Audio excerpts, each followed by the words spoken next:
Today's audience was separated into two groups. Not on the color of their skin were they separated when they arrived. They were separated based on the color of their eyes. But they have no idea that they were separated. What we did was treat each group differently, discriminating against the people who have blue eyes, catering to those people with brown eyes. Come on. We'll close your eyes. Over there. Put it on. No. Over there. Over there. The blue-eyed people were pulled out of line, told to put on a green collar, and wait outside. When the brown-eyed people arrived, they were told to step to the front of the line. Audience members with brown eyes were allowed to enjoy coffee and donuts. The blue-eyed group became upset when they saw the brown-eyed people were being seated first. Diversity expert Jane Elliott helped set up the experiment. I've been a teacher for 25 years in the public, private, and parochial schools in this country, and I have seen what brown-eyed people have done as compared to what blue-eyed people do. And it's perfectly obvious. And if I didn't believe it before this morning, you should have been here this morning when we brought these people in here. Feeling discriminated against, the blue-eyed audience members were visibly upset. She was rude to us, all of us. Yelled at us, called us names, pushed us aside. She was rude. This one is say, why doesn't Jane have a green collar on? She's got blue eyes. Because I've learned to act brown-eyed. I have a brown-eyed husband and 3 brown-eyed children. Why did you? And the message in this room is act brown-eyed and you too can take off your collar. Act intelligently and you too won't lose your collar. None of you have acted intelligently yet. It wasn't long before the brown-eyed people bought into the idea that they were superior. You people, look, it is...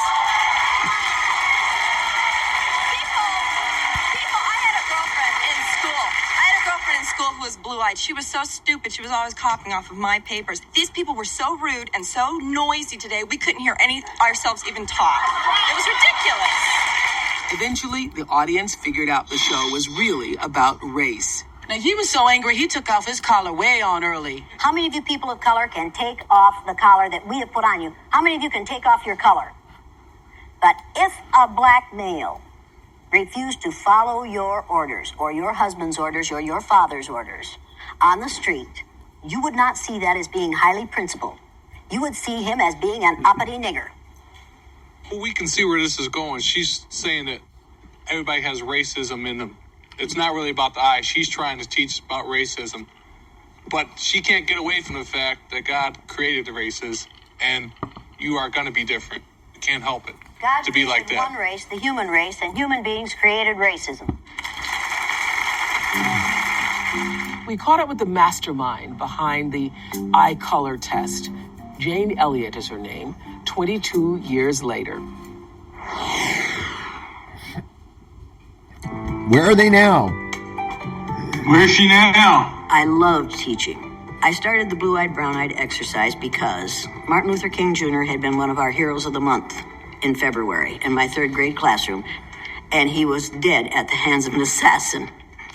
I hate to talk about this because every time I talk about it, I remember how it felt that day. I was going to have to go into my classroom and explain to my students why the adults in this country had allowed somebody to kill hope. Because Martin Luther King, for me, was hope for this country.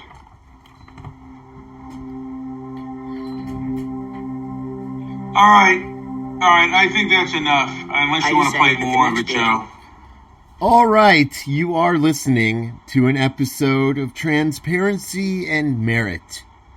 I'm Joe, and I'm here with Brian, and we're talking about Jane Elliott, and what is it? Jane Elliott and the rise of... And the rise of hypocrisy culture. And the rise of hypocrisy culture. Yes, I'm Brian. What's your take, Brian, on Jane Elliott?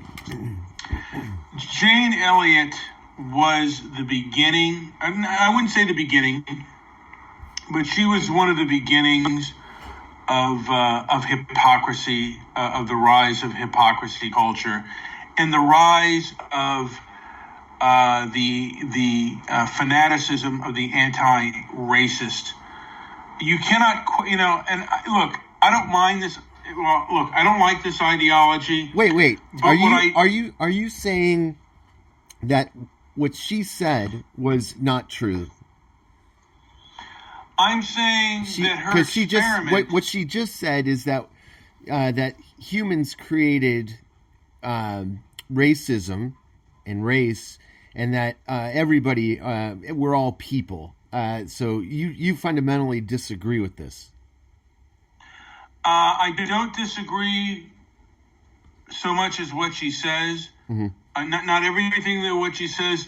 I disagree with the fact that you cannot question her and others' ideology.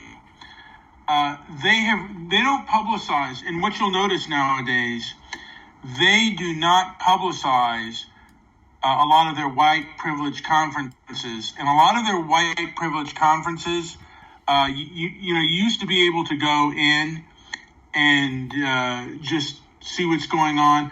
But since the internet, and I guess since Trump, people have been asking questions, and they don't like the questions that they ask. So they're not very transparent.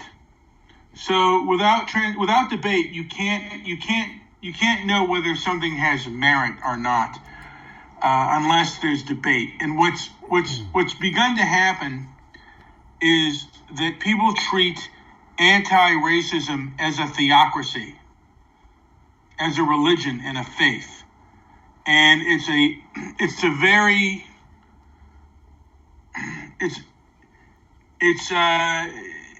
a very militant faith, and it goes after anybody that questions the theory and people's motives and actions. Elliott views racism in society as part of a cultural fabric, and she believes that just about every white person is a racist. In her workshop, she assigns participants to superior and inferior groups based on eye color, and in its approach that sometimes comes off as controversial and uncomfortable, but has become a teaching tool in many institutions of higher education, organizations, and businesses worldwide. That's a little basic. Yeah, and this is, and hence the word worldwide. Now, she only does it in European countries. Now, I believe that probably she does it through the Anglosphere, not through countries that don't speak the language. But of course, I don't think that she would do it in Japan. She would do it in India, but she would only do it in European countries, I guess, because her view of white supremacy and her view of the world. My question, like I said, can this person be questioned? Susie has just joined us. We have a person in our chat room. We're talking about Jane Elliott. Jane Elliott, did the blue-eyed, brown-eyed experiment, and she became famous. I think it appeared on PBS first, and then she became shot into true fame with Oprah Winfrey. So when did she kick this thing off? Was it in the 70s still, or was it? It was.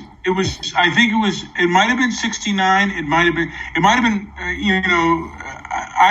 don't know how much after Martin Luther King was assassinated did this thing kick off in her elementary school.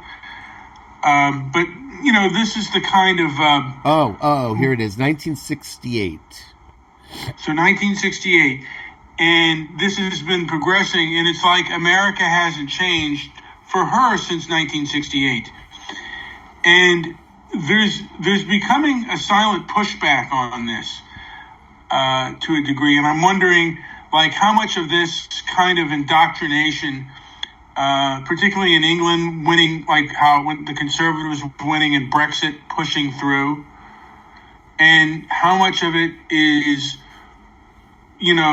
this kind of thing, the pushback in America, because Americans aren't saying anything, but they are voting, and they're probably becoming more conservative, pushing more conservative culturally than they have, just due to the fact at how intolerant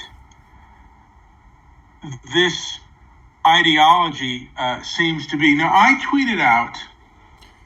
By the way, in 2012, a later interview, in a phone interview, she said, "I don't give these training exercises anymore because it is often a black person or a white woman who requests me, and they usually get fired after I come. White people are not appreciative of what I tell them. I do not want to contribute to a black person or white woman losing their job."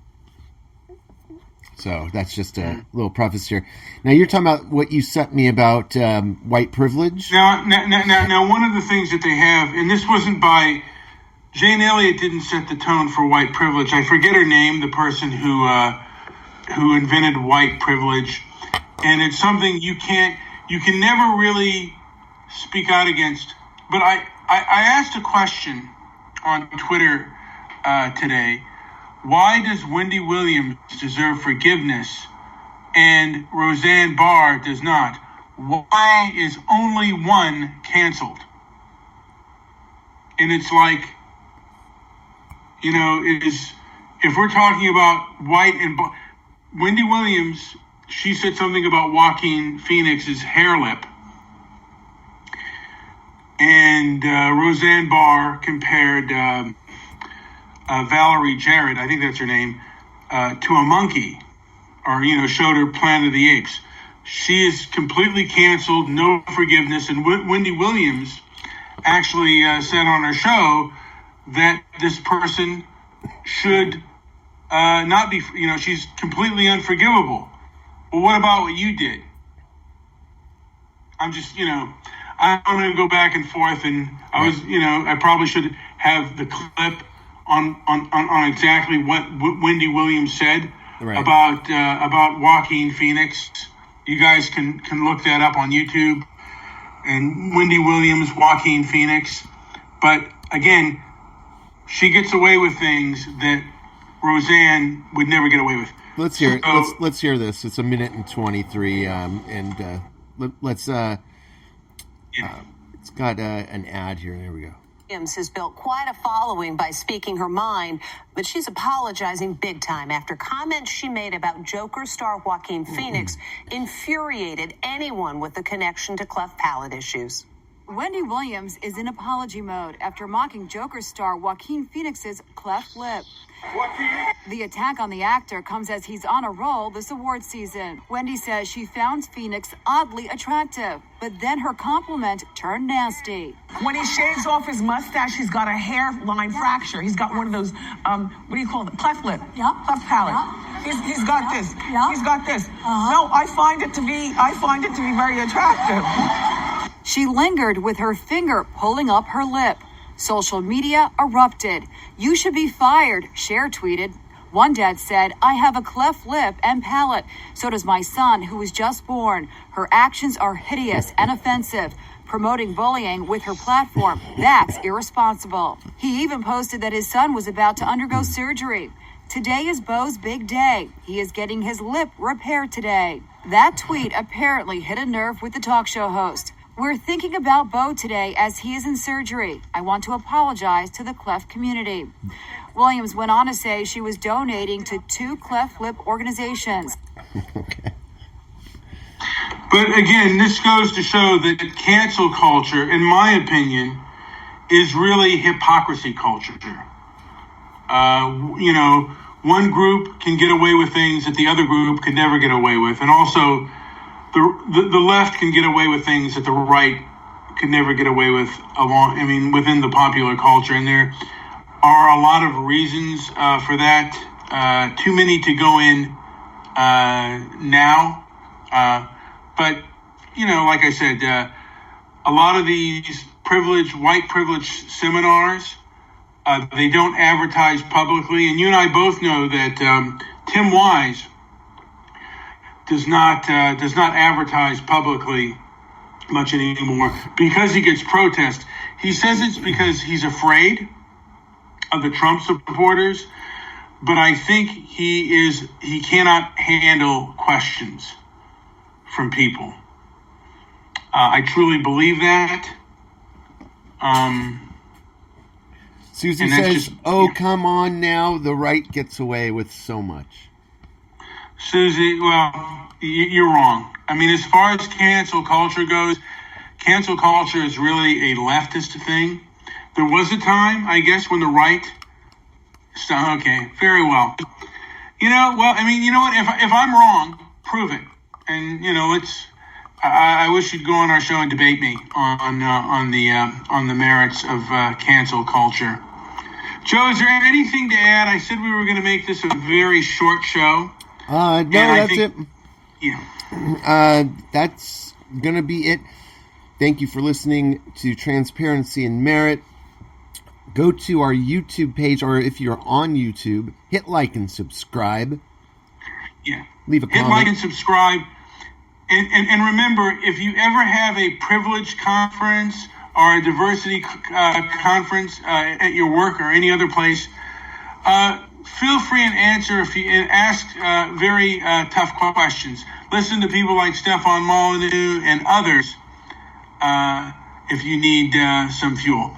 Thank you, and like I said, like and subscribe. That'll do it for the show. Thanks for listening. Keep lip smacking.